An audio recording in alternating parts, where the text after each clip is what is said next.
અમદાવાદમાં flower show 2026 માટે પ્રવેશ ટિકિટના દર નક્કી કરવામાં આવ્યા। એએમસીની રિક્રિએશનલ કમિટીએ ટિકિટના દરને મંજૂરી આપી છે।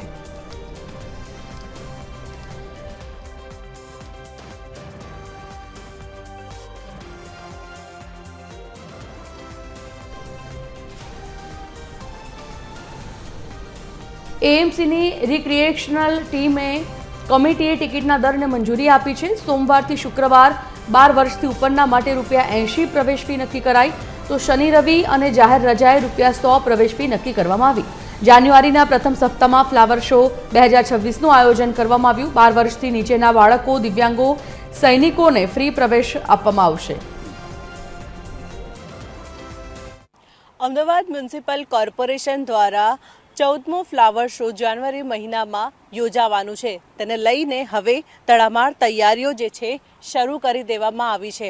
હાલ દ્રશ્યોમાં પણ જોઈ શકો છો કે જે ઇન્ટરનેશનલ ફ્લાવર શો જ્યારે અમદાવાદમાં રિવરફ્રન્ટ ખાતે યોજાવાનું છે, તો તેને લઈને હવે જે તૈયારીઓ કરવામાં આવી રહી છે, ત્યારે જ દેશ વિદેશથી ફૂલો મંગાવવામાં આવશે અને જે અલગ અલગ સ્કલ્પચર જે છે તૈયાર કરવામાં આવશે। સ્કલ્પચરની જ્યારે વાત કરવામાં આવે તો ભારતની ગાથા સરદાર પટેલની 150મી જન્મજયંતિ જે દેશભરમાં જ્યારે ઉજવણી કરવામાં આવી છે, તો તેના સ્કલ્પચર સાથે જ બાળકોને ગમે તેવા કાર્ટૂનના સ્કલ્પચર જે બનાવીને જે તૈયાર કરવામાં આવશે। આ રિવરફ્રન્ટ પર આ ઇન્ટરનેશનલ ફ્લાવર શોનું જ્યારે આયોજન કરવામાં આવશે, ત્યારે અલગ અલગ લોકોને ગમે તેવા સ્કલ્પચર આ ફૂલોથી બનાવવામાં આવશે અને લોકો માટે ખુલ્લો મૂકવામાં આવશે। કેમેરામેન ધર્મેન્દ્ર સિંહ સાથે મોનિકા રાજપૂત, TV13 અમદાવાદ।